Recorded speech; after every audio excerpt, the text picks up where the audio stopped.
안녕하세요. 네, 오늘 5, 6월 종합반 개강입니다. 네, 직강에 사람 없이 저 혼자 했었는데 오늘 앉아 있는 분이 있어서 너무 반갑습니다. 네, 지금 3, 4월 특강은 지금 많이 듣고 있는지 아니면은 그냥 자료만 받고 있는지는 모르겠는데 꽤 많이 있어요. 근데 이제 자기가 해야 자기께 되는 거죠, 그죠? 예, 그리고 하반기로 갈수록 그 자료가 계속 뒤에 이제 반영이 되고 그걸 꼼꼼히 하고 넘어가야, 그리고 또 강의에서 이제 그게 할 또 기회는 있는데 그때그때 해야 또 실력이 오르죠, 그죠? 그래서 부지런히 잘 소화를 하시기 바랍니다. 반복해서. 자, 오늘 첫 시간이라서 전체 강의 일정이 어떻게 진행되는지 소개를 드리고 수업을 시작하도록 하겠습니다. 종합반이라고 이름 붙이는 거는 이제 3월 달부터 저랑 같이 시작하는 분들도 있고, 사실은 1년, 2년 공부를 해도 대충 했거나 하면은 전체를 한번 아우러서 공부를 해야 되고 해서, 그러니까 한문 임용은 독해가 사실은 거의 관건이에요. 그런데 이제 몇 문제 정도는 이론이 기반이 됐을 때, 예를 들면은 교육과정에 교수법 묻는 거라든가 성취 기준 뭐 그런 거는, 그 다음에 또 한자 서체 변화가 또 이 설문회자 뭐 언급되고 그러잖아요. 그죠? 그런 거는 약간의 이론을, 또 그다음에 문체 그런 거는 이론을 알아야 쓸 수 있는 것들이죠. 그죠? 그런데 그런 것들이 거의 교육 과정에 연관돼 있어요. 그래서 한문은 특징이 이론이 아주 복잡하지 않아요. 그래서 이론 공부가 굉장히 접근하기 쉽다라는 거예요. 그런데 교육 과정을 무시하고 한 이론은 약간은 조금 딴 방향으로 너무 깊이 갈 수도 있기 때문에 반드시 교육과정과 연계된 이론을 3, 4월에 한번 정리하고 그 나머지 부분을 5, 6월 달에 지금 정리를 할 거예요. 그래서 5, 6월 달에 교육과정 연계 이론과 그 다음에 한문학사 일부를 알아야 되고, 또 독해 상당 부분은 우리가 그 당시에 중국의 이론들을 많이 반영하고 있기 때문에 중국 문예사도 중간에 한번 정리를 하고, 그 다음에 이제 독해는 항상 해야 되는 거예요. 그래서 이제 그런 부분을 합쳐서 하기 때문에, 그리고 이제 3, 4월에 없던 기출, 유사, 미니 모의고사, 이런 것도 들어가고, 문제를 풀면 조금 더 긴장이 더 되죠. 그죠? 그래서 전체가 들어가서 종합반이다라고 했어요. 종합반 1, 7, 8월에는 종합반 2 이렇게 이어갈 것 같습니다. 그래서 대략적으로 제가 여기 안내를 드렸고, 오늘 이제 첫 번째 문제가 나갔을 텐데, 그 문제는 제가 범위표를 다 했어요. 아무 범위 없이, 지금 3월 달에 범위 없이 그냥 기출문제 모의고사 하면은 붕 떠요. 이게 풀지도 못하고, 뭐 어디 이게 공부 감도 못 잡고, 그 다음에 해도 이게 내가 못 풀면, 그래서 3, 4월, 5, 6월, 7, 8을 다 범위가 있어요. 그래서 범위 S만 내는 게 아니고 범위에 있지만은 그 범위를 반영해서 하기 때문에 여러분들이 그 범위를 공부하면서 사실 내 공부가 되는 거예요. 그 범위가 다 복습이에요. 그러니까 복습이 충분히 안 되면은 실력이 오르기가 어려워요. 그래서 범위를 넣고, 그 다음에 이런 이론 정리가 들어가고, 그 다음에 그렇다는 거. 그 다음에 이제 제 강의는 항상 이게 되게 굉장히 쉬운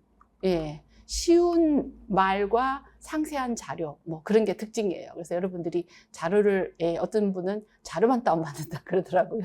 자료만 쉬워도 다운받아 놓으면 그거 쌓여요. 그게 쌓여서 내가 안 보면 소용이 없죠. 그죠? 그래서 쉬운 자료라서, 내가 수업을 듣고, 이게 수업 시간에 뭐였지? 놓쳐도 그 자료 안에 거의 상세하게 있기 때문에 여러분들이 혼자서 공부하기가 굉장히 쉽다라는 게 특징입니다. 요거는 요 정도로 하고, 그 다음에 범위표를 잠깐 보도록 하겠습니다. 2번. 2번 자료가 인강 듣는 분들은 제가 번호를 다 올렸어요. 직강 듣는 분들은, 그 다음 진도표라는 자료가 있어요. 진도표를 보고 여러분들이 공부를 이제 어떻게 해야 되는지를 설명을 드릴게요. 그러니까 수업을 들으면서 거기에 진도대로 잘 복습하고 또 문제 풀고, 그런 가운데 실력이 느는 거죠. 그죠? 그래서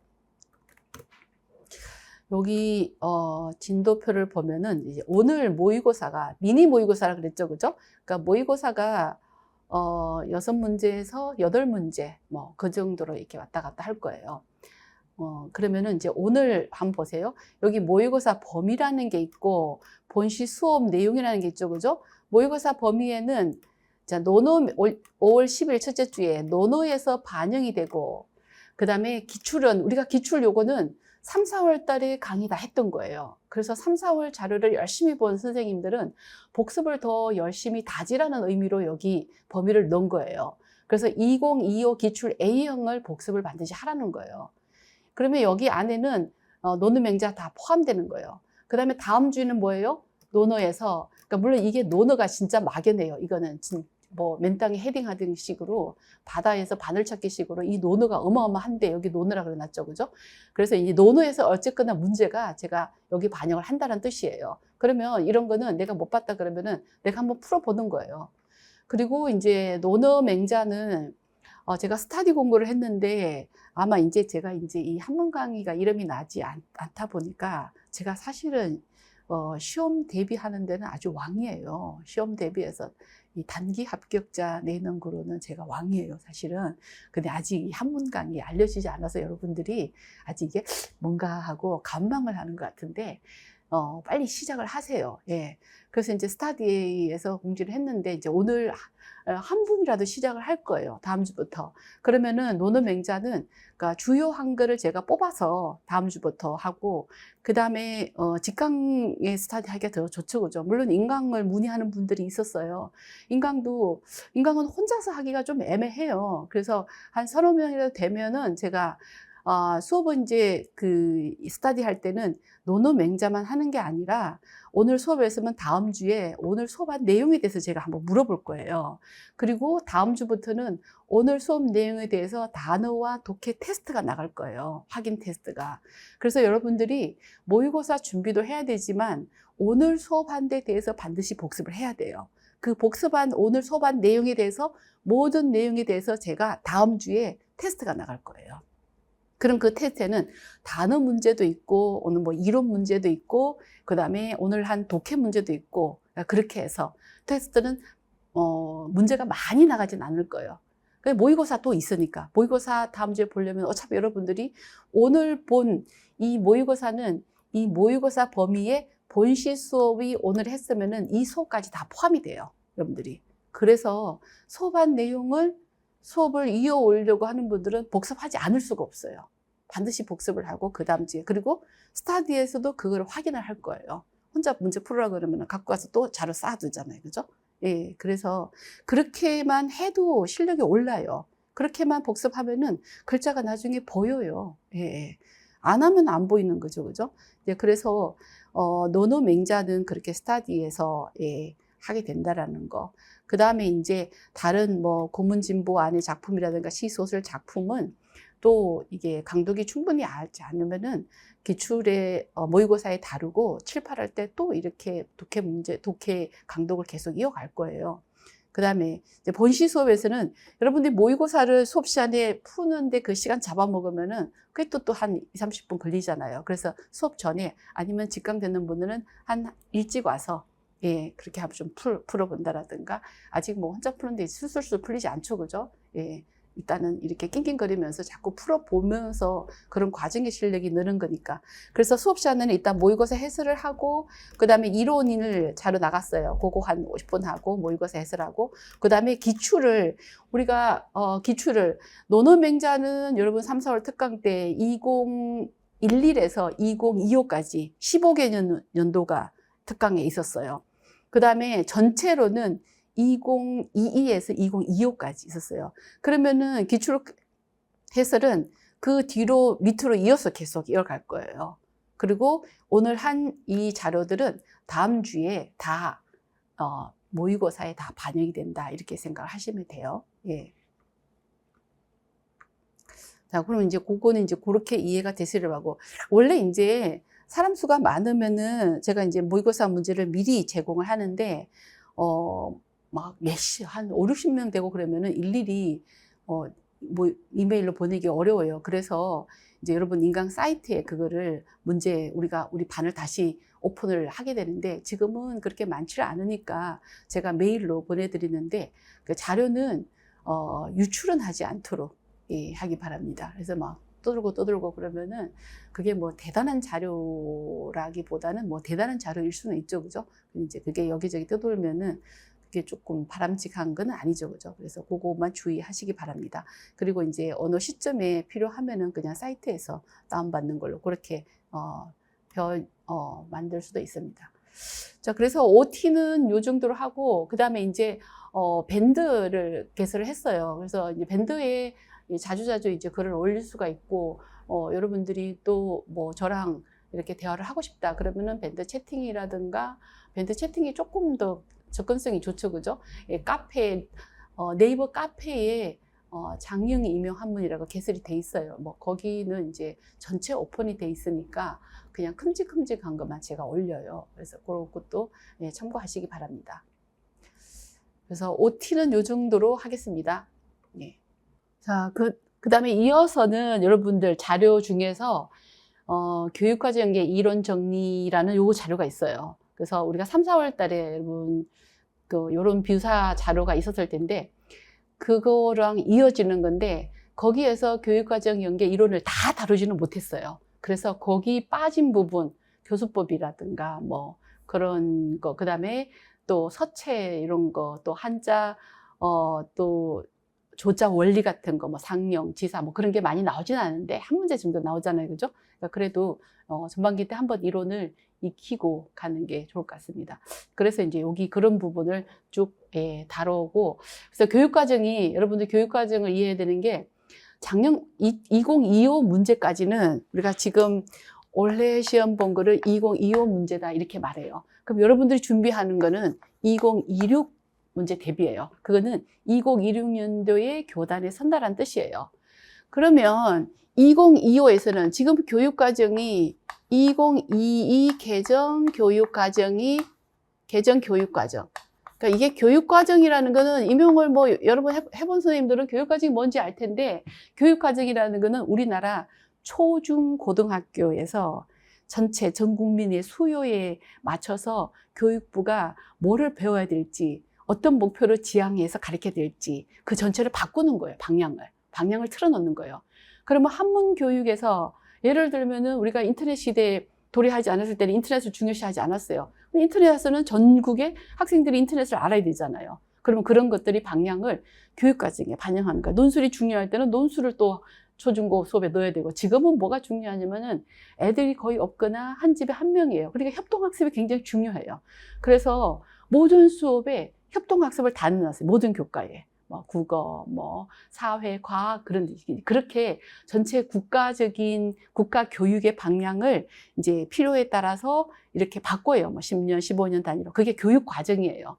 그러면 여러분들이 알아야 되는 거는 한문과 교육 과정에서 뭐를 중요시하는지. 그러니까 그거는 이제 우리가 2차 면접할 때 2차 할 때는 그걸 정말 전체 틀을 잘 알아야 되는데, 1차에서는 한문과 교육 과정이 한문과 수업을 가르칠 때, 여러분이 교사가 됐을 때 한문 과목을 가르치게 돼요. 그러면 한문 과목을 가르치는데 교수법은 뭘 사용해야 되고, 그 교수법도 영역별로 있잖아요. 다 한자, 그 다음에 문장, 독해, 뭐, 그 다음에 고사 성어 가르칠 때, 아니면은 그 안에 어떤 성현들의 어떤 정신을 배울 때 어떤 방식으로 가르쳐야 될지, 그게 다 설명해 놓은 게 바로 한문과 교육과정이에요.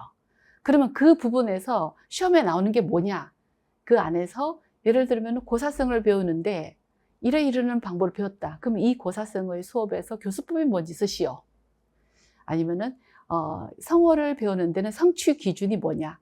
어휘가 우리가 일반 어휘가 있고 또 또 응용 어휘가 있고 또 학과 뭐 과목별 어휘가 있고 이런데, 그 어휘 수업에서는 또 어떤 교수법을 쓰냐? 근데 그 교수법이 교육과정에 다 소개돼 있어요. 그래서 교육과정 문제는 교육과정에 있는 문구가 그대로 제시가 돼요. 그래서 교육과정을 어려운 게 아니지만은 익숙한 선생님들은 익숙하게 되면은 그게 바로 노출이 돼요. 그게 바로 답이에요. 그래서 그냥 어렵지 않게 점수를 당황하지 않게, 1번부터 막 당황하잖아요. 그죠? 그러니까 1번, 2번, 3번, 4번이 교육과정 문제예요.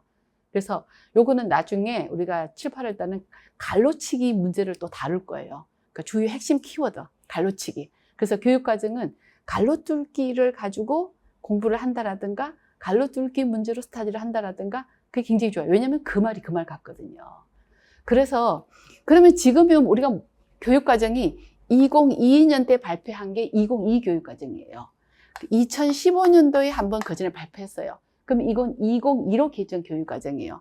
그 다음에 2009년도에 발표했고 2007년도에 발표했고 이렇게. 그래서 교육과정이 이게 시대가 바뀌고 수요가 바뀌면 전 세계가 바뀌는데 우리만 옛날 거 배울 수가 없잖아요. 그죠? 그래서 국가에서 이거를 자꾸 바꾸게 되는 거예요. 그러면 우리는 뭐를 배워야 되느냐? 지금은 원래 적용되는 게 바로 2022 교육과정이에요. 2022 교육과정. 여러분들이 교육과정이 이게 전체 시스템이 바뀌어버리면 교과서 바뀌어요. 그러면 지금 바뀐 교과서가 지금 원래 1학년, 중학교 1학년, 고등학교 1학년들 바뀐 교과서를 배워요. 그러면 중1, 고1, 지금 원래는 중1, 고1. 여러분들이 해당되는 거는 중고잖아요. 그죠? 그럼 내년에는 중2, 고2까지 새로운 교과서가 바뀌어요. 한문 교과서가. 그럼 여러분들은 이게 지금 당장 적용되기 때문에 여러분들은 내년에 가면은 새로 바뀐 교과서로 해야 돼요. 그럼 새로 바뀐 교과서에 대한 지침이 뭐냐? 이거예요. 그래서 이거를 기준으로 한데, 그런데 제가 이렇게 한문 이렇게 교육과정을 비교해 보면은, 예를 들면은 교수법에 대한 설명, 아니면은 이런 뭐 한자 서체 변화, 예를 들면은 뭐 고문이다, 전서다, 해서다, 이런 서체 변화, 아니면은 문체에 대한 설명, 이런 거 꼭꼭 알아야 되죠. 그죠? 문체 설명. 우리가 3, 4월 달에는 어법을 했어요. 그럼 어법에서 실사가 뭐고, 그 다음에 허사가 뭐고, 예. 그 다음에, 예, 품사가 뭐고, 그 다음에 문장 성분이 뭐고, 뭐 이런 개념을 알아야 돼요. 이런 거 바로 시험에 나왔죠. 그죠? 이렇게. 이런 거는 다 시험에 나왔던 거예요. 근데 이런 거에 대한 설명이 어떤 부분은 여기에 자세히 나왔고, 어떤 부분은 여기에 자세히 나왔고, 어떤 부분은 여기에 자세히 나와 있어요. 근데 여기는 별로 자세한 게 없어요. 그래서 제가 이걸 기준으로 설명을 하고, 그 다음에 여기 거를 다 정리했어요. 정리해서 나간 게 이거예요. 그래서 이런 부분에 대해서, 예, 이걸 기준으로 해야 되지만, 이런 것들도 시험에 나왔고, 일부는 여기가 좀 더 자세히 설명이 돼서, 그걸 알아야 된다라는 거죠. 그죠? 그래서, 자, 그런데 우리가 지금 여기 교과서가 몇 개인지 알아요? 몇 개인지 아세요? 지금 교과서가 3가지예요. 예, 3가지로 나눠졌어요. 그전에는 그냥 한문 1, 한문 2였는데 지금은 3권으로 나눠졌어요. 근데 그 3권이 왜 나눠졌느냐? 이 3권에 대한 영역이 사실은 여기도 있었는데 2022에는 3권이 나눠졌고, 그래서 제가 오늘 여기 정리한 거는 첫 번째가 뭐냐면은 한문. 그냥 일반 한문이에요. 한문은 중학교 한문도 있고 고등학교 한문도 있는데, 중학교 한문과 고등학교 한문은 고등학교 한문이 또 확대된 거잖아요. 그죠? 그래서 중학교 한문 교육과정을 따로 볼 필요는 없어요. 고등학교 한문. 그 다음에 한문의 고전. 예. 그 다음에, 활용에 대해서. 그래서 오늘 여기에 대해서 다, 거기에 대한 교육과정이 다 다뤘어요.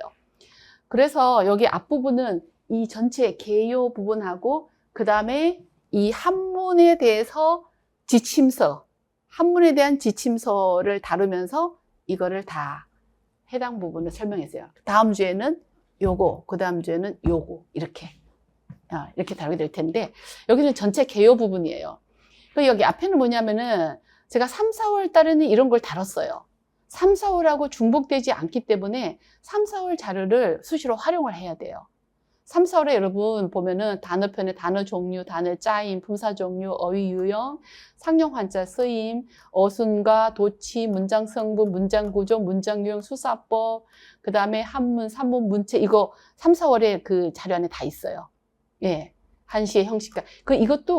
이거 시험에 한 번 나왔고, 이거 다 한 번씩 나왔던 거예요, 시험에, 앞으로. 품사나, 뭐, 문장 성분 이런 거는 늘 해마다 나오는 거예요. 예. 그러면은 5, 6월 달에는 그거를 제외하고 우리가 교육과정에서 중요한 거 다룬다. 이렇게 생각하면 돼요. 그 다음에 한문학사나, 그 다음에 중국 문예 이론, 뭐 이런 것도 다룰 거예요. 그러면 2022 교육과정이 당장 지금 우리나라의 중고등학교에는 2022 교육과정이 적용되고 있어요. 물론 전체적인 틀은, 집중 이수 이제 선택 과목해서 하는 거죠. 그죠? 그거는 전체적인 총론 부분이고, 우리는 1차 시험에서는 이 한문에 대한, 한문 과목에 대한 건데, 자, 한문 과목이 3가지 있다 그랬죠. 그죠? 이게 한문이 있고, 그 다음에 한문 고전 읽기가 있고, 한문 고전이 있고, 그 다음에 생활 활용 부분에서 언어생활 한자, 요 3과목이 있어요. 중학교 한문은 그러니까 공통교육과정에 그러고, 고등학교 한문은 선택 중심 교육과정이다 이렇게 했는데, 공통교육과정은 그냥 필수로 다 배운다는 뜻이에요. 중학교. 그런데 이제 고등학교도 1학년 때 필수 과목, 국어, 영어, 수학 이런 건 다 필수예요. 필수 교과예요. 근데 한문은 선택이에요. 선택 중심이에요. 그래서 그걸 선택 중심 교육과정에 그러는데, 한문 교육은 지금 3과목으로 나눠주세요. 일반 선택, 진로 선택, 융합 선택. 그런데 우리가 일반으로 한문, 가장 기본적인 게 한문이에요.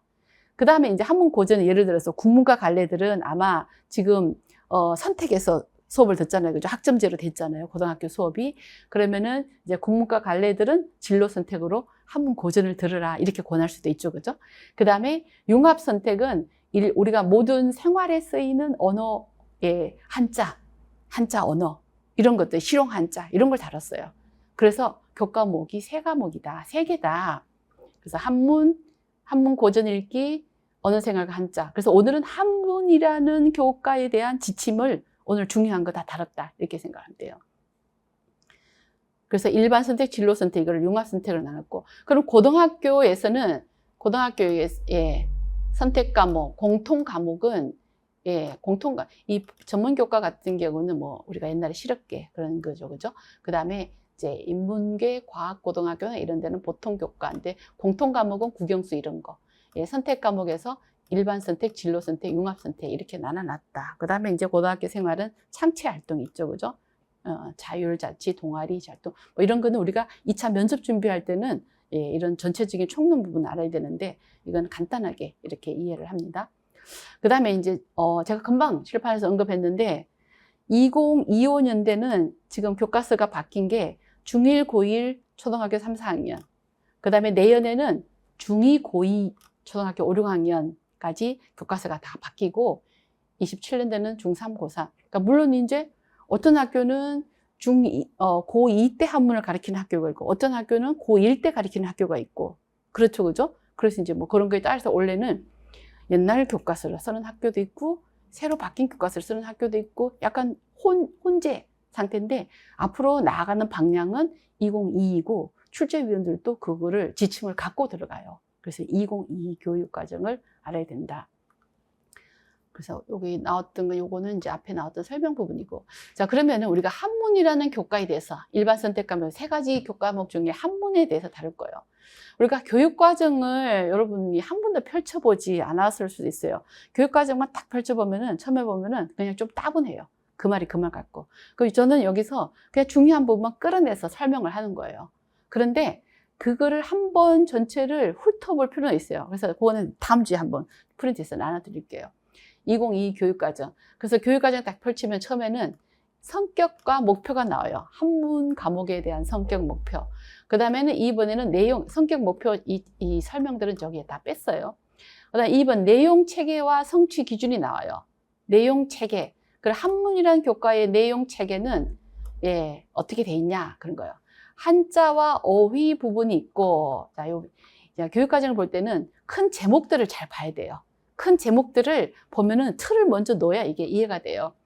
자, 한문이라는 교과목의 내용 체계가, 첫 번째는 한자와 어휘가 있고, 큰 틀을 보면, 그 다음에 문장이, 문장이 있어요. 이 2가지로 나눠졌죠. 그죠? 그러면, 한문이라는 교과목은 결국은 뭐냐? 어휘 부분과 문장으로 나눠져 있다. 이렇게 생각하면 돼요. 한문책을 이렇게 펼쳐보세요. 지금 한문이 한 7, 8종류 나와 있어요. 근데 여러분들이 공부할 때 한문 교과목 스타디를 반드시 해야 돼요. 왜냐면 거기에서 시험이 많이 나와요. 한문 교과, 이게 교육과정에 다 연계되어 있기 때문에. 그래서, 장영희 스타디, 아마 오늘 이제 이따 끝나고 이렇게 같이 이야기를 하고, 그러니까 스타디 이름을 실올 스타디다. 이렇게 제가 이름을 정했어요. 이게 무슨 뜻이냐면은 실력 올리는 스타디라는 뜻이에요. 실올 스타디. 간단하면서 이름이 좋죠. 그죠? 실올 스타디. 그러면은 교과서를 같이 반드시 할 거예요. 교과서가 예, 그 안에 유명 구절이 다 들어있고 시험에 연계된 게 굉장히 많아요. 그러면은 다시 설명하면은 한문이란 교과는 펼치면 그 안에 한자를 알아야 되고 그 다음에는 문장을 이해해야 된다. 그게 두 가지라는 거예요. 그럼 한자를 우리가 지도할 때 선생님들이 한자를 지도할 때 뭘 알아야 되느냐? 자, 핵심 아이디어는 한자는 예, 형음의 한자는 삼위일체예요. 그죠? 한자라는 거는 형과 음과 의가 삼위일체. 예, 이렇게 한자는 모양이 음과 있고 뜻이 있어요. 기본적으로 핵심 아이디어는. 예, 그 다음에 단어를 구성하는 의미 요소를 사이에 일정한 결합관계가 있다. 단어가 있죠? 예, 단어를 구성할 때, 그럼 예를 들면은 우리가 3, 4월에 배웠어요? 단어는, 예를 들면 가장이다. 그러면 이게 결합관계가 뭐예요? 수식관계죠, 그죠? 이렇게 집안의 어른. 그러니까 이게 어렵지는 않은데 우리가 어휘를 알아야 되는데 어휘도 고등학교 교과서에 나오는 어휘부터 섭렵을 해야 돼요. 거기 게 그대로 뭐 사입이라든가 뭐 그런 그게 다 교과서에 다 있는 거예요. 예. 고등학교 교과서를 먼저 1차적으로 공부를 해야 된다는 거죠. 그 다음에 성어는 비유적, 함축적 의미를 알아야 되고 삶의 태도와 가치를 내포가 있다. 뭐 예를 들어서 뭐 자격문 만들기다 그런 거를 방법을 통하여서 우리가 고전을 읽을 때는 우리의 삶에 어떻게 적용할 것인가 깨닫는 게 중요하다. 그런 거를 가르칠 수 있도록 교수법을 사용해서 아이들이 그렇게 가르치는 게 중요하다라는 거죠. 그죠? 이런 거를 보면서 내가 마음속에 이런 거를 장착을 하면서 그 다음에 그래서 여기서 모양음을 만들어진 원리. 그러니까 원리는 뭐예요? 상용이냐 지사냐 형수냐 그거 오늘 다룰 거예요. 그는 매년은 아닌데 예, 꾸준히 나오죠. 그죠? 그 단어의 짜임, 실사, 허사, 단어와 성어의 음과 뜻, 한자 문화권의 문화. 그러니까 우리가 한자는 우리뿐만 아니라 동양에는 한자 문화권이 있죠. 그죠? 예, 그래서 그 당시에는 한자가 굉장히 동양에 공유되는 그런 문화였다. 그 다음에 요거는 이제 앞에 요건 지식 이해인데 요거는 같은 중복되는 거예요. 과정 기능에서 파악하고 풀어야 된다라는 거죠. 그 다음에 가치 태도에서는 예, 소통하는 태도, 그 다음에 다양한 가치를 수용하는 태도, 그 다음에 교류 정제에 참여하는 태도. 결국은 지식으로는 요걸 알아야 된다. 요거는 우리가 3, 4월에 다뤘던 거예요. 3, 4월에 다루고 근데 여기서 한자가 만들어지는 원리는 우리가 이번에 다룰 거예요. 예. 그 다음에 문장에는 뭐냐? 자, 문장의 구조, 주술목 구조다, 주술구조다, 주술목 구조다. 우리가 3, 4월 했죠. 그죠? 문장의 유형, 예, 뭐, 의문문이다, 감탄문이다. 그거 3, 4월에 우리가 자료에 들어있어요. 그 다음에 한시 특징, 한시의 형식. 우리가 3, 4월에 했었어요. 3, 4월 자료에 들어있고 3, 4월 강의역은 들어있던 거예요. 예. 그 다음에 문장의 구조와 유형 파악하기, 글을 풀이하기 이런 거는 여기에 대해서 기능적인 거고 그 다음에 여기를 이어서 확장하는 거고 이런 거예요. 그래서 결국 이 부분과 그 다음에 이 부분이 예, 주요하게 파악해야 되는 1차 시험에서 파악해야 되는 내용이다. 이 부분은. 예. 그 다음에 이제 성취 기준에서 그러면 한자와 어휘에서 우리가 그 다음에 한번 제목을 보세요. 전체 표제가 교육과정 펼쳐보면 성격 및 목표가 나오고 이번에 내용 체계 및 성취 기준이 나오죠. 그죠? 그다음 가는 내용 체계가 이렇다라는 거고 그 다음에 나아가 성취 기준이 나와요. 성취 기준이란 뭐냐면은 어디까지 성취를 시켜야 되냐 학생들에게 그 의미예요. 그럼 한자 어휘에서 성취 기준 모양 뜻을 구별할 수 있도록 이게 성취 목표예요. 구별할 수 있도록 지도하라. 그 다음에 만들어진 원리를 구별할 수 있도록 그 다음에 단어의 짜임을 구별할 수 있도록 실사와 허사를 구별할 수 있도록 자 실사 허사가 뭔지 아세요? 실사는 실제적인 의미가 있고 문장 성분이 될 수 있어요. 대표적인 허사가 뭐냐? 예, 개사, 접속사, 조사 실제적인 의미가 없고 어법적인 기능만 해요. 예, 그 다음에 성어를 읽고 풀이할 수 있도록 가르쳐라. 그게 성취할 수 있는 기준이라는 거예요. 그 다음에 맥락에 맞게 소통하는 태도. 여기는 보통 여기 태도죠. 그죠? 태도를 탐색하고, 그래서 이거를, 이런 거를 정의적 목표다. 정의적 기능이다. 이렇게 해요. 예, 교류 정진이. 그리고 여기에 대한 설명이 해설이 또 있는 거예요. 해설을 다 있지는 않은데 성어에 대해서 뜻과 유래를 위하여 삶의 다양한 태도와 가치를 수용할 수 있도록 설정하였다. 성어는 두 글자에서 네 글자로 있는 관용구다.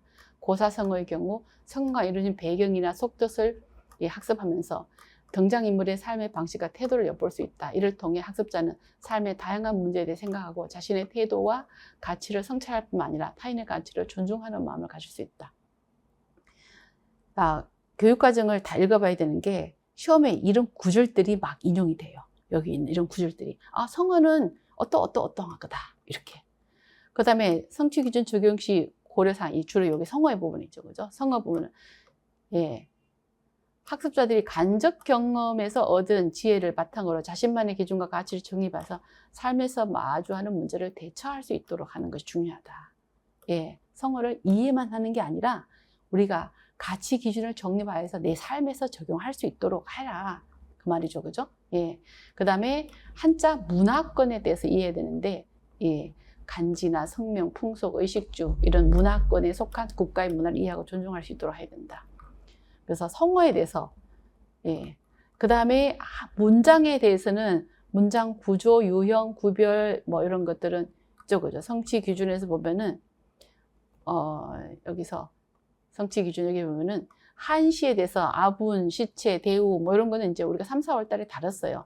그리고 시어 속에 숨겨진 의미, 창작 배경, 문학적 역량 관계, 심리적 요소 등을 살펴보아 시를 감상하고 다양한 방법으로 느낌을 표현할 수 있다. 그러니까 뭐 여기 거는 뭐 크게 중요한 건 아닌데 그냥 읽고 이해를 하면 되고, 그 다음에 성취 기준 고려해야 될 사항. 요거는 이제 시험에 그대로 나왔던 거예요. 제가 이거를 이끌어내기 위해서 앞에 거를 그냥 넣었어요. 요 부분이 시험에 쓰는 게 나왔어요. 이게 이 부분이. 선인들의 지혜와 사상이 담긴 글 속에서 현재적 가치를 찾아 자기 삶에 적용하고, 그러니까 이런 비슷한 구절은 되게 많이 나와요. 우리가 한문 문장에는 의미가 굉장히 심오한 의미가 많이 담겨 있어요. 그럼 그거를 우리가 앞뒤 맥락을 통해서 이해를 하고 표면적인 이해가 있고 전체적으로 우리가 내포된 의미가 있어요. 그럼 그거를 이해하는 데 그치지 않고 현재적 가치를 찾아서 자기 삶에 적용하고 자신을 성찰하여 타인과 더불어 살아가는 데 필요한 인성을 함양할 수 있도록 한다. 그죠? 그 다음에 전통문화 간의 현재적 의미, 개성 발전. 그래서 현재적 의미를 찾아봐라는 게 계속 많이 나와요. 현재적 의미, 개성 발전 방안 등의 그다음 토론, 토의, 개인 탐구 등을 통하여서 자신만의 생각을 가질 수 있도록 지도한다. 그다음 교수법은 이 중에서 더 많이 나오는 거예요. 교수법은. 교수법이 여기서 나오는 요런 이름들을 좀 주의 깊게 잘 봐놔야 돼요. 이런 교수법이 뭐냐라고 할 때는 이거 이름 쓰는 거예요. 예를 들면 성찰일지쓰기 시험에 한번 나왔어요. 교수법이 뭐냐? 성찰일지쓰기. 그다음 자격문 만들기도 한번 나왔었어요. 그래서 여기 이 교수법의 이름들을 읽어서 내가 떠올릴 수 있게. 이게 어렵지는 않은데 시험에 나왔을 때 내가 이걸 뭘로 말을 만들어야 될까 이렇게 생각을 하는 거예요. 여기 있는 그 교육 시험이 우리가 크게 두 가지로 나누는데 교과 교육이고 교과 내용이 나오죠, 그죠? 그러니까 교과 교육에 속한 문제가 나오고 그 다음에 교과 내용에 속한 문제가 나와요. 근데 요거는 한 30% 정도, 30%에서 35% 정도. 그러면 몇 문제예요? 한 30에서 35%. 그럼 24점에서 한 27, 8점. 뭐 이렇게 나와요. 자, 그런데 이렇게 많이 나오는 게 아니라 실제로는 이 안에 독해 문제가 다 포함되어 있어요. 한문이. 그리고 묻는 게 뭐냐? 여기 교수법 물어요. 여기 성취 기준 갈로 넣고 쓰라고 나와요. 그거는 교육과정에 거의 있는 내용이에요. 그래서 이 교수법, 그 다음에 성취 기준, 교수법과 성취 기준, 그 다음에 평가, 교수법이 제일 많이 나왔어요. 그래서 교육과정을 이렇게 읽어서 갈로치기 문제, 다음 주에도 이거 갈로치기 문제를 낼 거니까 여러분들 읽어오세요. 그래서 그럴 때 교수법 물을 때 여기 있는 게 답이에요. 여기 있는 게. 그래서 한시, 시화증, 기억 이런 게 없고, 그 다음에 이제 그다음에 분석하기, 단어 짜임 및 문장 구조 분석하기. 그다음 밑에 라번에 가서는 토론, 토의, 학습, 한자 활용하기, 부수 활용하기도 나왔었어요. 부수 활용하기, 애플리케이션을 활용한 어휘 퀴즈 만들기, 미디어 매치 활용하기. 그럼 요즘은 뭐 우리가 어편을 옛날에처럼 우리가 책을 갖고 찾지 않고 우리가 네이버 사전이라든가 뭐 그런 거 활용하죠, 그죠? 예. 그다음에 평가에서도 가끔 요거 안에 쓰는 게 나와요. 출발점이 다른 학습자의 선 개념과 오 개념을 파악하기 위해서는 진단평가를, 이거 나오진 않았지만은, 그죠? 진단평가는 뭐냐면은 수업을 하기 전에 시행하는 평가예요. 진단평가. 선 경험과 오 개념을 파악해. 학생들이 이미 어떤 개념을 알고 있고, 혹시 또 잘못된 개념을 알고 있는지 진단을 하고 수업의 수준을 어느 정도 맞추기 위해서. 그 다음에 수업 과정에서 하는 평가를 우리가 형성평가라 그래요. 그때는 형성평가를 한다. 수업 과정에서 학습 목표 도달 정도를 파악해. 수업 도중에 우리가 뭐 그냥 묻기도 하지만은 또 준비된 자료를 통해서 간단하게 평가하기도 하죠, 그죠? 그래서 형성평가라 그래요.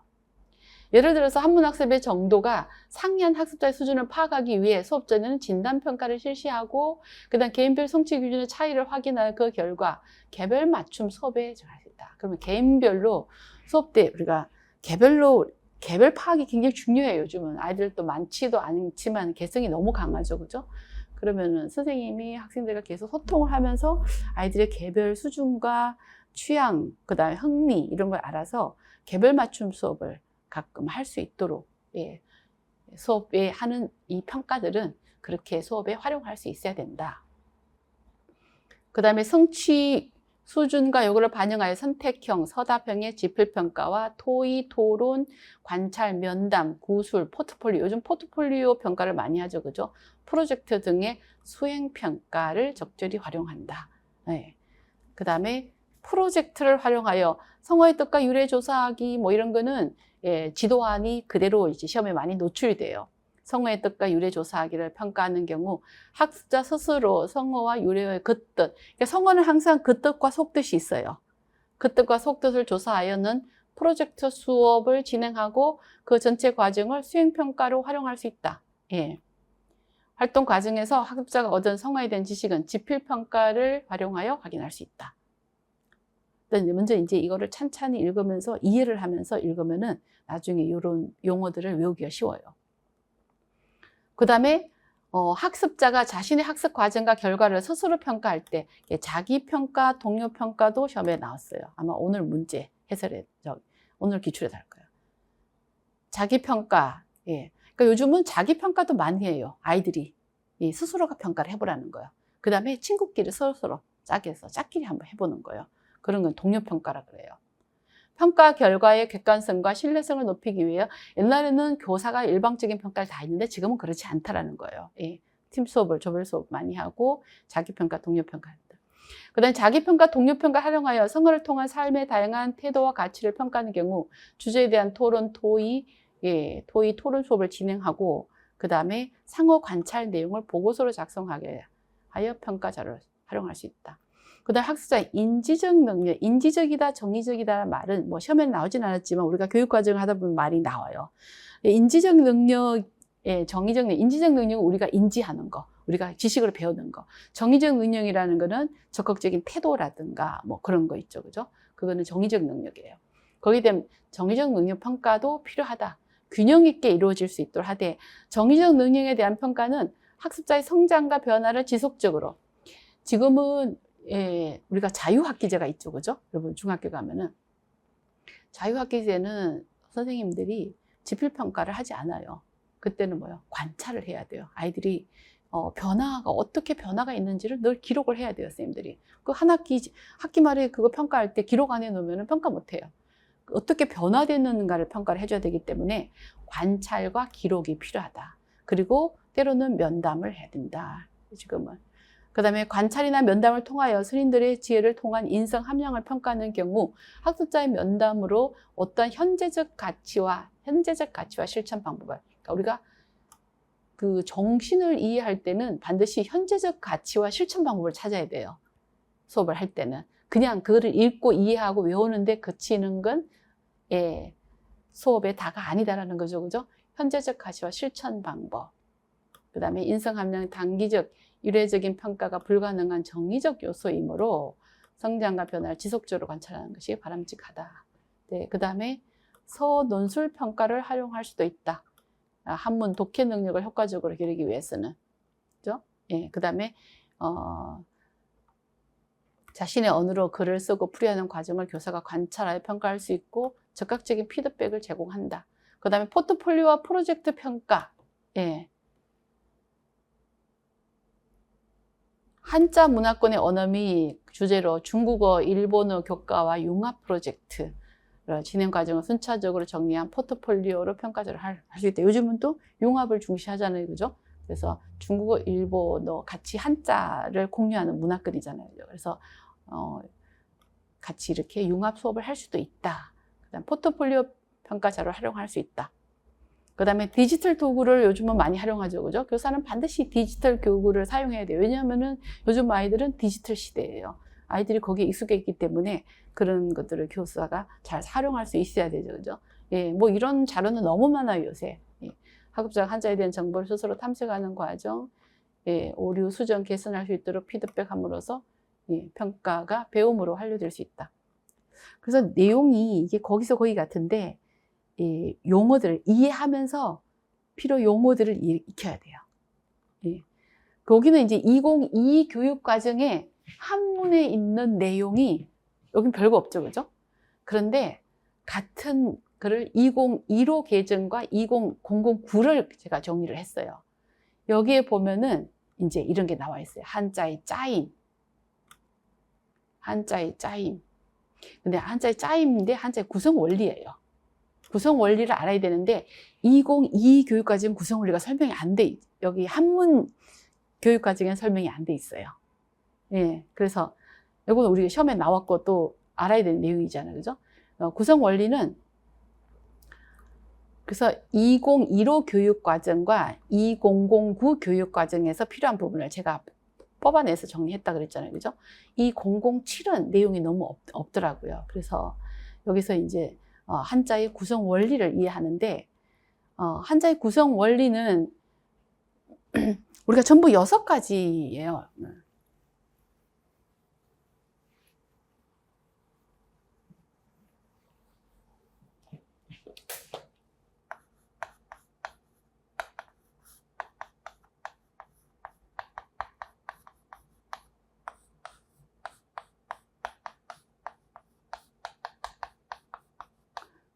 우리가 이거를 육서라 그래요. 육서. 네. 이게 중요해요. 뭐냐면 상형, 지사, 회의, 형성. 여기서 이제 상형, 지사, 회의, 형성. 요 4가지가 글자를 만드는 방법이에요. 글자를 만드는 방법. 자, 그런데 밑에 전주와 가차가 있죠, 그죠? 그럼 여기는 전주와 가차예요. 이건 뭐냐면 요거는 용자는 글자를 활용하는 방법이에요. 그거는 이미 만들어진 글자를 활용하는 거예요. 그래서 우리가 글자를 구성하는 원리, 요거는 응용, 요거는 응용 원리, 응용이고, 요거는 글자를 만드는 방법인데 주로 요게 시험에 나오죠. 요거에 관련돼서. 그렇다고 뭐 상형을 그대로 직접적으로 묻는 게 아니라 이거는 그래서 상형 항상 이게 노는 맹자의 구절하고 같이 나와요. 이 글자가 무슨 글자인가 이렇게. 그래서 노는 맹자가 시험에 많이 이렇게 퍼져 있기 때문에 노는 맹자를 쭉 훑는 게 예, 좋아요. 예. 그래서 이거를 육설하고 예, 상형지사 회형성 글자를 만드는 원리고 전주와 가차는 이미 만드는 글자를 응용하는 원리다. 그래서 전주와 가차는 학습이 다양하므로 학습에 혼동을 주므로 상형지사 회의 형성을 위주로 학습한다. 그래서 이거는 2015 교육과정에 나온 거고 여기 두 번째 2번은 2015 교육과정의 틀을 하면서 제가 2009는 이렇게 줄을 동그라미 갈로를 넣었어요. 2009는 좀 자세해요.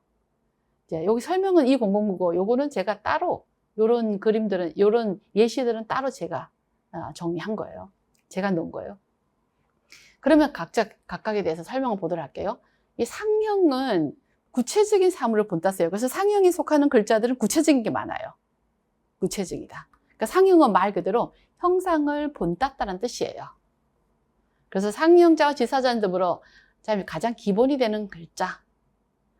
그래서 한자 초보 단계에 있는 학습자에게 한자 학습에 흥미를 돋우고 학습 성과의 전이성을 높일 수 있다는 점에서 문자에 대한 지도는 상형부터 시작하는 게 좋다. 예를 들면 여기는 이런 글자들 있죠, 그죠?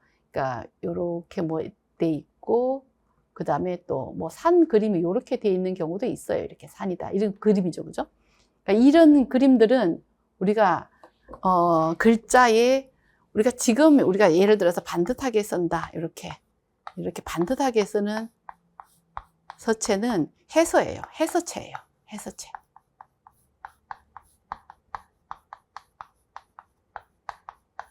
이건 해서체예요. 반듯하게 쓰는 글자가. 여러분들은 해서체로 써야 되죠, 그죠? 근데 뭐 예를 들어서 뭐 이렇게 쓰는 게 있어요. 이거는 초서예요. 초서.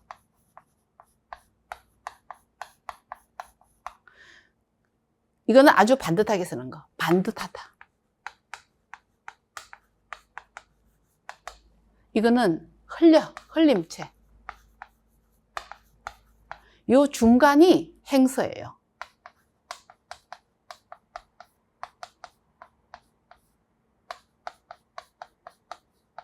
이해되겠죠, 그죠? 요 중간이. 그래서 해서체, 행서체, 초서 이렇게 그렇게 나가는 거예요. 그 다음에 그 다음에는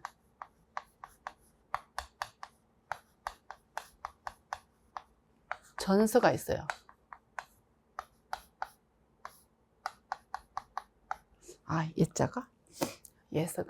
예자가 좀 복잡한데 예서가 있어요. 그 다음에 전서와 예서가 있어요. 이 전서는 우리가 도장 같은 데 새겨서 나오는 글자를 전서예요. 전서가 이거는 중국 최초 통일 문자, 최초로 통일 서체예요. 중국이 땅덩어리가 크니까 옛날에는 춘추 전국시대 때 글자가 막 다 달랐어요. 6나라가 다 달라요. 그를 진시황이 강력한 그 전제로 문자를 통일시켰어요. 이건 대단한 일이에요. 그죠? 예. 독재가 좀 어느 정도 필요한 시대가 있었어요. 그게 바로 이게 전서예요. 그럼 여기서 그림이 뭐냐? 전서예요. 요게. 전서. 이 그림들이 전서 글자들이에요. 그래서 진시황이 참모가 누군지 아세요? 진시황의 참모가 이사였어요. 이사가 그때 뭐라 그러냐면 통일한 게 몇 개 있어요. 사상통일. 지식인들이 제일 말을 안 듣는다. 지식인들을 다 몰살시켜라. 그래서 분석행유. 지식인들이 그때 무슨 책을 읽었어요? 육아의 책을 읽었어요. 그러니까 육아책 몰살 다 불태우고 지식인들 400명 이상을 죽었다 그러세요. 그 건의한 사람이 누구냐? 이사예요. 그리고 문자를 통일해라. 전국에 말 안 듣는 이게 의사소통이 너무 안 된다. 그래서 문자를 하나로 통일시키게. 예. 그게 전서였다라는 거예요. 전서. 그 다음에 이제 이게 진나라 때예요. 그죠? 중국 역사를 보면은 진나라 때. 그러면 진나라가 얼마 못 갔어요. 진시황이 워낙 독재를 하다 보니까 봉기가 일어났어요. 농민 봉기가 일어나서 망했어요.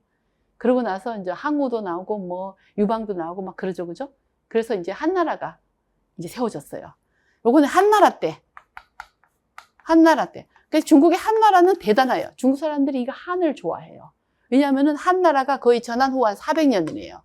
이때 중국 문화의 기반이 다 잡혀졌어요.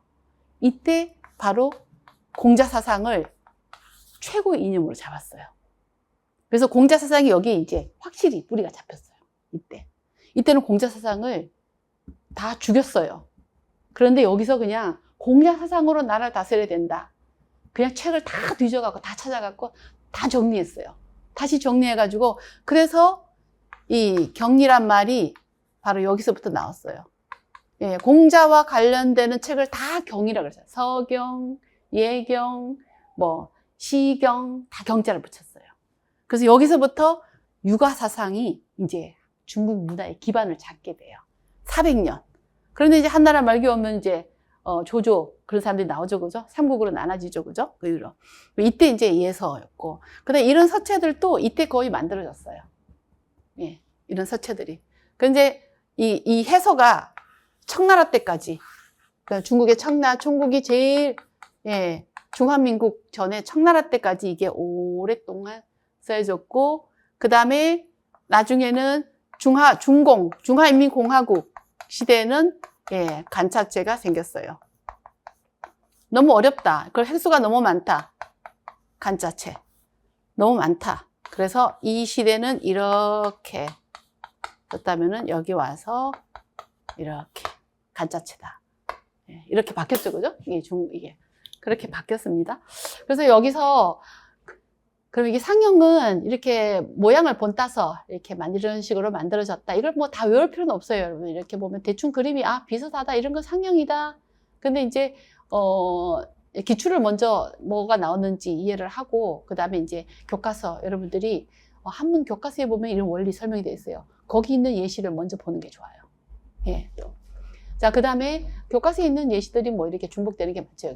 그 다음에 지사는 뭐냐면은, 지사는 추상적인 개념을 주로 말할 때, 한 개다, 두 개다, 세 개다, 네 개다, 위다, 아래다, 뭐 이렇게, 이런 거 말할 때. 그러니까 상형은 구체적인 사물이에요. 뭐 태양, 산, 새, 그 다음에 뭐 소, 눈, 그 다음에 심장, 뭐 이렇게 냇물, 뭐 토끼 이런 거죠, 그죠? 구체적인 게 많죠, 그죠? 근데 지사는 그래서 추상적인 게, 추상적인 생각, 위상자. 그러니까 위상자가 이렇게 나타나면 위, 이렇게 점을 찍기도 해요, 이렇게. 그 다음에 위, 그 다음에 아래는 이게 아래 점 찍기도 하고, 이렇게. 위다, 아래다, 이렇게. 예. 그 다음에 뭐 입에다가 여기 입이에요. 입인데 여기 입 모양이에요. 입인데 입에서 뭔가 꼬록꼬록 말이 나온다. 그래서 이게 원래 상형에다가 이렇게 추상적인 부호를 넣었어요. 그래서 지사라는 거예요. 그래서 지사는 추상적인 개념이다. 위다, 아래다. 자, 나무 자체는 상형인데 나무에 또 추상적으로 넣었어요. 나무의 밑에 이거 이렇게 근본 밑에 이렇게 있는 게 이게 뿌리다. 이렇게 추상적인 표시를 넣어서 또 이걸 지사로 찍어요. 그러니까 이건 나무인데 나무 자체는 상형인데 나무 위야 요거는 또 부호를 넣었어요. 그래서 지사로 찍어요. 그래서 상형 지사가 붓으로 써요. 가장 기본이에요. 더 이상 해체할 수 없는 최소의 글자. 자, 그 다음에 이제 상형 지사를 사용해서 만드는 글자가 회의와 형성 글자예요. 그러니까 회의자와 형성 글자가 형성 글자를 제일 이해하기가 어려워요. 그런데 뭐 어려운 게 아니에요. 회의자는 뭐냐면은 회의라는 거 뜻을 합쳤다라는 뜻이잖아요, 그죠? 이미 만들어진 상형과 지사의 두 개 글자를 합쳐서 새로운 글자를 만드는 거예요. 합쳐서 자, 우리가 가장 쉽게 이해할 수 있는 거 조을 호자. 호자 한번 보세요. 호자를 우리가 설명할 때 우리가 어떻게 이해하냐면은 남자 여자 모였어. 그래서 좋아해. 이렇게 설명을 하는데 원래 뜻은 그게 아니에요. 원래 뜻은 이거는 엄마예요. 엄마가 이렇게 아이예요. 아이를 포대를 이렇게 안고 있는 모습이에요. 안고 이렇게 좋아하는 거예요. 엄마와 아이예요. 예. 그래서 이렇게 자, 여기 여성, 엄마, 그다음에 자녀 이렇게 해서 좋다라는 새로운 의미를 만들었어요. 그래서 의미. 자, 의미가 때로는 이게 모양일 수도 있어요. 예, 여성 모양, 그 다음에 포대기에 쌓인 아이 모양. 이 모양이 의미를 나타내요. 자, 모양과 모양이 합쳐져서 새로운 의미를 나타낸다. 혹은 의미가 합쳐져서 새로운 의미를 나타낸다. 그게 회의자. 그게 회의자예요. 그래서 나무와 나무 합쳐져서 숲이라는 의미를 만들었고, 불과 불과 만들어서 불길이 왕성하다는 의미를 만들었고, 사람과 나무가 만들어서 쉬다라는 의미를 만들었고, 이렇게 의미와 의미가 합쳐져서 새로운 의미, 혹은 형태와 형태가 모양과 모양 만들어서 새로운 의미, 그걸 회의자라고 한다. 네, 그렇게 이해하면 돼요. 근데 형성은 뭐냐면은, 자, 근데 이제 이거는 이제 우리가 나중에 보면은 요런 한자를 지도할 때 교사가 무슨 방법을 써야 되느냐? 카드 방법. 두 개 카드를, 요 카드를 나란히 붙여서, 글자가, 요거는 엄마야, 엄마 카드를 해요. 그 다음에 요거는 아이야. 자, 그래서 합쳐서 좋다가 됐어. 이렇게. 그렇게 지도하다라는 교수법이 뒤에 또 나와요. 교수법 읽어보다 보면 그렇게 카드법이 나와요. 자, 그 다음에, 형성은 뭐냐면은, 자, 회의자는 그러면은 의미와 의미의 조합, 그 다음에 모양과 모양의 조합이라 그랬죠. 그죠? 형성은 하나는 모양, 형태, 하나는 소리. 하나는 형태를 나타내는 부호, 하나는 소리를 나타내는 부호가 합쳐졌어요. 그러니까 실제로 중국의 지금 한문은 형성자가 제일 많아요. 이미 만들어진 글자가 안 돼. 일부는 뜻을 나타내고 일부는 소리를 나타내는데 그게 합쳐졌다는 거예요. 뭐 예를 들면은 첫 번째 글자 한번 보세요. 첫 번째 그 예시가 뭐가 나왔어요? 첫 번째 예시가 이렇게 나왔죠. 그죠? 이렇게. 그럼 요거는 우리가 간이라고 읽어요. 예. 이게 중국어로는 깐 이렇게 말해요. 깐. 그럼 요건 뭐예요? 이렇게 보면 이거는 소리네. 소리를 나타내는 보어네. 이거는 이게 육달을 하고 똑같은 말이에요. 달 월자가 달을 나타내는 의미도 있고 이게 고기 육자랑 같은 의미도 있죠. 그죠? 이건 의미네. 자, 그래서 이런 거를 형성자라고 한다. 예. 요거는 형태를 나타내고 요거는 소리를 나타내고. 그죠? 그 형태는 형태는 또 의미를 나타내죠. 그죠? 이렇게. 그래서 이런 글자를 그래서 이게 소리를 나타내는 부분이 뭔가 포함이 돼 있다. 그러면 형성자예요. 이렇게. 예, 전자죠. 그죠? 전자. 밑에 전자가 들어있죠? 그 다음에 남자도, 예, 밑에 뭐 남자랑 약간 비슷한데, 예, 간자, 밑에 간자가 들어있죠? 대나무. 옛날에는 죽간, 이게 대나무 있잖아요. 위에 대나무라는 저게 들어있죠? 예.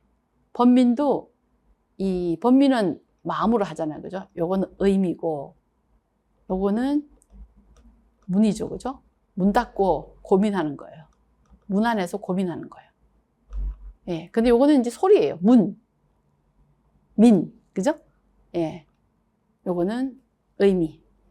자, 그래서 이런 거를 형성자라고 한다. 그 다음에 전주와 가차는 뭐 그렇게 신경 쓰지 말라 그랬죠. 그래, 교육과정에서. 그렇죠? 이런 교육과정에 설명. 전주, 가차는 빌려서, 음을 빌려서 쓰는 거. 전주는 뜻을 빌려서 해석하는 거. 예. 전주와 가차를 그렇게 신경 안 써도 된다. 그죠? 그랬고. 자, 뒤에 이제 교수법 한번 하세요. 그러면 여기서 한자 구성 원리가, 이 네 가지다. 한자 구성 원리 네 가지. 예. 그 다음에 이 한자에 대해서 교수법이 나와 있어요. 예. 부수 활용하기, 그 다음에 뭐, 자원 활용하기, 글자 유래죠. 자원이라는 거는. 그죠? 글자가 어떻게 만들어졌다. 한자를 가리킬 때는 어떻게 만들어졌다. 뭐 예를 들면은 부수 활용하기. 나무목이 들어간 글자는 다 나무랑 관련돼 있어요. 부수, 나무목 있는 거. 뭐 이런 식으로. 저 카드 활용하기, 뭐 이런 다양한 교수법을 쓸 수 있고, 한자의 짜임을 이야기할 때는 구조 분석하기, 예, 한자 카드 활용하기. 뭐 이런 거를 가리킬 때는 카드 활용하기가 되게 좋아요. 그 다음에 구성 성분, 아까 구조 분석하기. 이거는 엄마야. 여기는 자녀야. 이렇게 분석하는 거죠. 그죠? 한자를 짜임을 만들 때는. 그 다음에 단어 짜임도 마찬가지요. 아까 가장 그런 말고 집, 그 다음에 어른. 집안의 어른. 그것도 카드 활용해도 되고. 그죠? 그 다음에 실사와 허사 쓰임 유추하기, 한자 카드 활용하기. 그래서 여기서 이런 교수법에 대해서 유의사항을 적어 놨어요. 여기 유의사항. 자전, 옥편 활용하기. 자전, 옥편 활용하기는 실제로 우리가 요즘 뭐 전자자전을 너무 많이 쓰니까 실제 종이로 된 자전은 사용을 잘 안 하죠. 그죠? 그래도 뭐, 그러니까 부수색인 있고, 자음색인 있고, 총액색인. 부수로 이렇게 찾는 게 있고, 그 다음에 음으로 찾는 게 있고, 총액으로 찾는 거 있고, 그렇죠. 그죠? 자원 활용하기, 글자 유래. 예. 한자 변청 과정을 통해서 하고, 자원 학습 자체의 목표를 두지 말고 한자 이해하는 데 중점을 두도록 한다. 마찬가지. 이런 것도 한자 자체의 목표를 두지 않고 이해하는 데 중점 둔다. 부수 활용하기. 한자의 뜻을 유추해 보는 부수 활용하기는 시험에 2021 문제에 나와 있어요. 기출에 나와 있어요. 뭐 예를 들어서 비우자가 들어간 글자를 쭉 소개해 놨어요. 이거는 부수 활용하기예요. 이런 식으로. 교수법을 쓰라. 그러면 그건 부수 활용하기인 거예요. 그래서 한자의 부수를 기계적으로 암기하지 말고 한자의 모양을 보고 부수를 유추할 수 있도록 한다. 그러니까 필순 따라하기. 필순 따라는 플래시를 사용하는 게 좋죠. 그죠? 아니면 교사가 판서할 때 한자의 필순을 필수는 이런 거는 이제 2차 시험할 때 굉장히 주의해야 돼요. 교사도 그림 그리고 학생도 따라 그리고 한자 쓸 때 막 그림 그리듯이 이제 필순이 엉망인 선생님들 되게 많아요. 그럼 2차 그 시험 볼 때는 굉장히 중요해요. 판서할 때. 선생님이 앞에서 판서를 뭐 예를 들어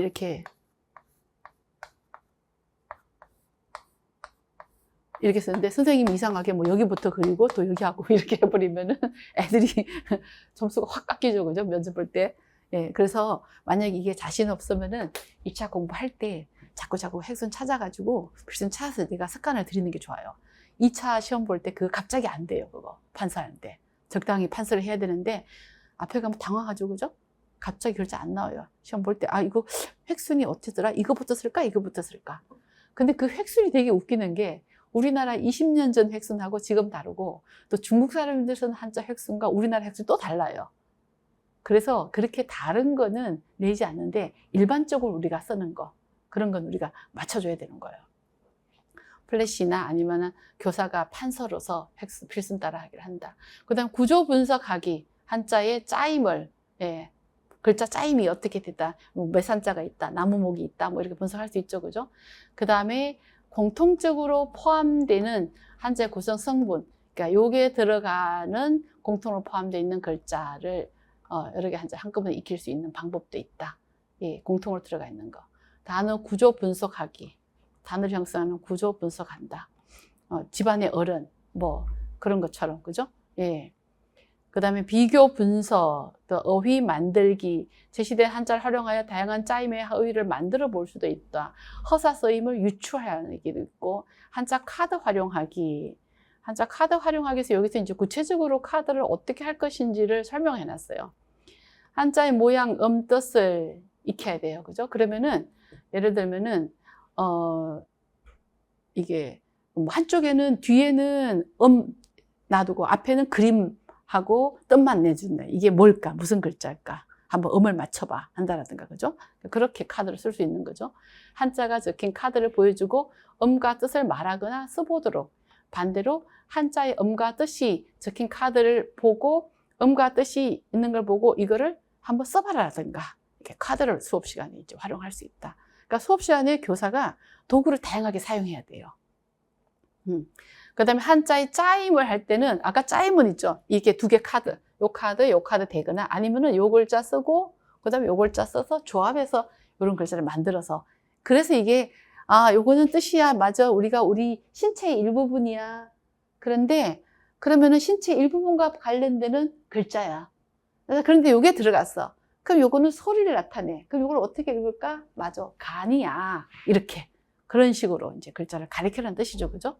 그래서 한자의 짜임을 되는 구성 성분을 두 조각으로 나눠서 회의와 형성은 주로 그렇게 가릴 수 있는 거예요. 그러면 회의와 형성을 지도할 때는 회의는 하나가 소리고 하나는 뜻이다라는 거를 교사가 설명을 해줘야 되는 거죠. 그죠? 그래서 한자 카드. 그 다음에 단어의 짜임도 한자 카드를 배열하여 짜임에 맞는 단어를 만들어 보게 하거나 단어가 적혀 있는 카드를 보여주고 단어의 짜임을 물어보는 방법을 활용할 수 있다. 그래서 여기서는 이제 한자, 우리가 이 한문이란 과목은 한자와 문장이잖아요. 그죠? 어휘와 문장 이렇게 있잖아요. 그죠? 그래서 어휘, 한자에 대해서 교수법이 설명됐고 그다음 한자의 자체, 글자체, 서체라고 하기도 하고 글자체라고 하기도 해요. 아까 제가 뭐를 했냐면 여기서 해서, 행서, 초서, 그 다음에 전서. 전서는 우리가 도장에 새기는 글자. 아까 우리가, 여기 수업시간에 예시에 나왔던, 자료 예시에 나왔던 거죠. 그죠? 근데 이제 이 예서는, 예서까지 우리가 뭐 알 필요는 없어요. 예서는 이렇게 굉장히 이렇게. 옆으로 납작하게 퍼져 있는 글자인데, 뒤에 그런 글자까지 알 필요는 없는데, 뒤에 여기 한번 보세요. 그쪽에 마지막 쪽에 보면 이렇게 이런 게 있어요. 이런 거. 자, 우리가 가장 해서 반듯하게 쓰는 거는 요거예요. 가장 반듯하게 쓰는 건 해서. 자, 초서는 갈려 썼고, 해서와 초서의 중간은 행서예요. 자, 앞에 예서를 한번 보세요. 예서는 주로 이제 옆으로 납작해요. 이렇게 납작. 이게 뭐야? 가로로 이렇게 좀 길어요. 이렇게. 가로로 길고, 뭐가 있냐면은, 뭐가 특징이냐면, 이렇게 물결처럼, 파도처럼 이렇게 하는 거 있죠. 그죠? 이렇게 하는 거. 예서는 그게 특징이에요. 예서는. 그 다음에 이제 이 소전이라는 거는, 아까 이게 전서라 그러는 게 소전이에요. 소전이 있고 대전이 있어요. 이건 소전. 소전은 진시황이 중국을 통일했어요.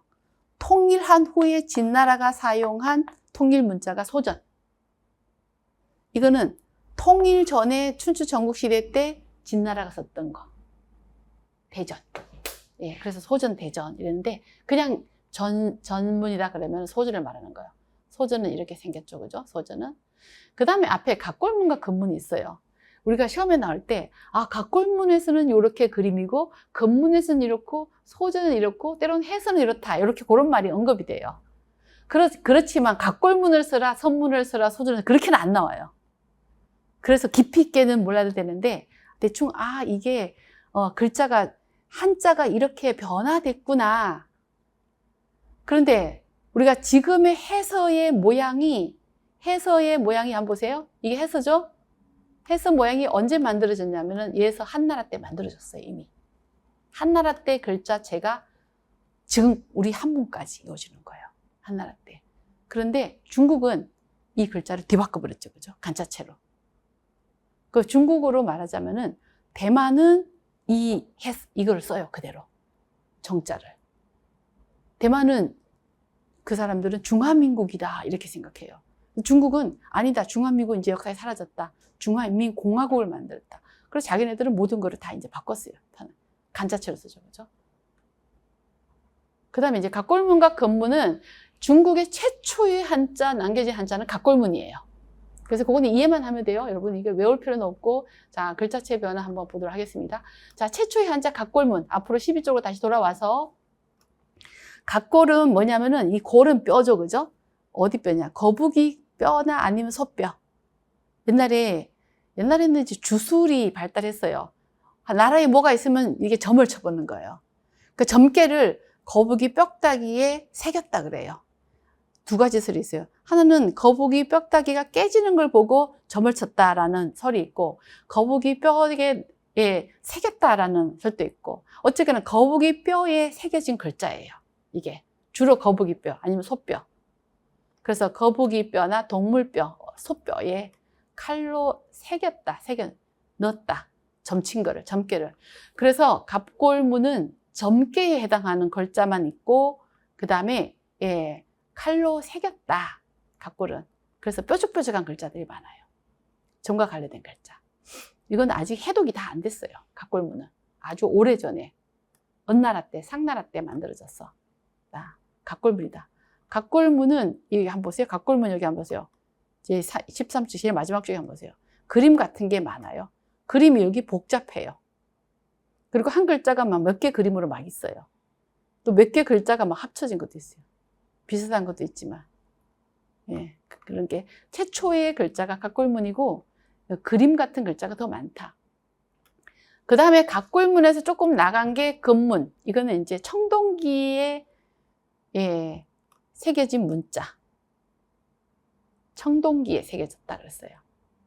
그 주조했다 그래요. 주조는 우리가 주물 이렇게 이게 금속을 물에 해서 파인 데다가 이렇게 붓는 거죠, 그죠?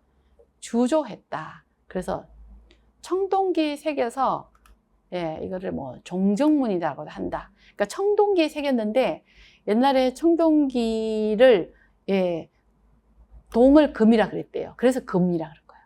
진짜 금이 아니라 금에 새긴 글자가 아니라 청동기에 새긴 글자인데 청동기를 금이라 그랬어요. 그 당시에. 그래서 금문이라 그랬다. 예, 그래서 금문이란 게 있었다. 주로 이제 주나라 때 글자. 아까 각골문은 은나라 때 글자. 그래서 주나라 때 글자보다는 조금 더 정리가 됐겠죠, 그죠? 그림의 성격이, 이 문자라는 거는 처음에는 그림을 많이 그렸다 하면은 그 뒤로 보면은 그림의 성격이 점점 줄어들어요. 글자의 성격이 조금 더 있게 되는 거죠. 획수론이 좀 줄어드는 거죠, 그죠? 그 다음에 이제 고문, 뭐 주문, 요건 조금 이제 어려운 개념인데, 아까 전문 소전은 진시황이 통일한 거, 이사의 제안에 따라서, 예, 최초의 문자, 최초의 통일 문자는 전문이에요. 5번. 5번은 최초의 통일 문자. 자, 그러면은 고문이 뭐냐면은 아까 진시황이 통일하기 전에는 글자가 나라마다 달랐다 그랬죠, 그죠? 전국 칠흉이다 그러면은 동방의 여섯나, 동방육국이라고 했어요. 서쪽에, 예, 뭐 예를 들어서 이렇게 중국이 이렇게 있다 그러면은, 예, 나라가 뭐 여기 뭐 여러 개 있어요. 여기 진나라가요. 동쪽에 6나라가 있었다 그래요. 그 다음에 뭐 북쪽, 서쪽 이렇게 해서 전국, 춘추 전국 시대 때. 근데 동쪽의 6나라가 다 글자가 달랐대요. 그래서 이 동쪽의 6나라가 사용한 글자를 고문이라 그랬어요. 왜 고문이라 그랬냐면은 뭐 이런 것까지 알 필요는 없는데, 이게 누가 통일했어요? 진시황이 잠깐 지나가고 그다음에 한나라로 넘어갔죠, 그죠? 진시황은 20년밖에 안 될 거예요, 아마 정식으로는. 그러다가 중국 전국을 통일한 거는 진시황이에요. 진시황인데 이 진시황이 세운 나라가 진나라잖아요, 그죠? 그런데 통일 전에 전국 칠흉의 진나라도 있었어요. 이 진나라에서 사용하는 글자가 대전이고, 그게 뭐라고요? 그게 주문이에요. 주문. 주자예요, 그게. 왜 누가 이 주라는 사람이 쓴 글이었어요. 교재를 만들었는데 그 교재에 주라는 사람이 썼어요. 그래서 그거를 주문이다 했어요. 이 주문을 조금 더 간략하게 해서 한 게 바로 진시황이 통일한 이후의 글자가 뭐예요? 전서. 예. 진시황이 통일했어요. 그 다음에 글자를 다시 다듬었어요. 그게 뭐냐? 그게 바로 이거예요. 전서. 이거는 대전이다 그러고, 요거는 소전이다. 소전이라 그러고 또 전서라, 전문이다 그랬어요. 그래서 통일하기 전에 진나라에서 쓴 글자가 대전, 통일한 후에 진나라가 쓴 글자가 소전. 네. 그리고 통일하기 전에 진나라 이외에 동방의 6나라에 쓴 글자가 고문이에요. 왜 고문이냐? 자, 이렇게 해서 진시황이 통일을 했어요. 문자를. 전무서로, 소전으로 통일했어요. 그런데 진시황이 폭정을 일삼으니까 못 살겠어요. 그래서 데모를 했어요. 데모해갖고 망했어요. 한나라 유방한테 졌어요. 사면초가.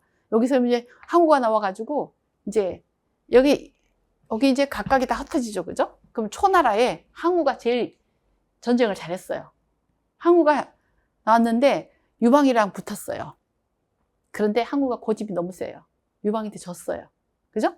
그렇게 해서 유방이 세운 나라가, 예, 한나라예요. 근데 한나라가 되니까 이 글자가 너무 복잡해요. 도저히 못 써요. 그리고 진시황 때 너무 진시황이 폭정이 많고 데모가 많이 일어나갖고 감옥 갈 일이 너무 많았어요. 그래서 감옥의 옥졸들이 도저히 문서 처리하기 어렵다. 글자를 간단하게 바꿔버렸어요.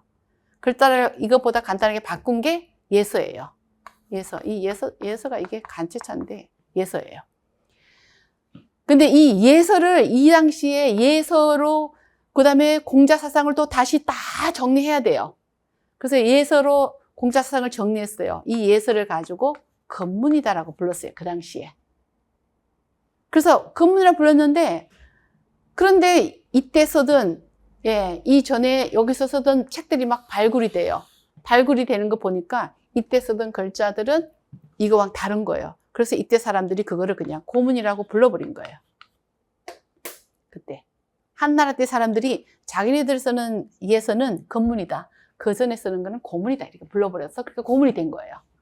그래서 뭐 이거를 외워야 되는 건 아닌데 그냥 그 이해를 하는데, 그래서 육국 고문이라는 거는 이 육국의 나라가 서로 다른 글자를 썼는데 그를 고문이라 불러버린 거예요. 그래서 한나라가 되면은 이때는 이제 공자를 중심으로 해서 공자의 사상이 통치 이념으로 삼았고 공자에 관한 학설을 다시 써야 돼요. 그래서 이때 막 사람들이 진시황이 막 공자책 갖고 있는 사람은 형벌을 내렸어요. 그래서 공자책을 숨겨놨겠죠, 그죠? 그런데 한나라 때 와서 그런 책을 다 발굴을 했어요. 그런 책들이 헛간에서 막 발굴이 되는 거예요. 그래서 그런 책들에 쓰인 문자는 고문이라고 불렀다. 이렇게 말한 거예요.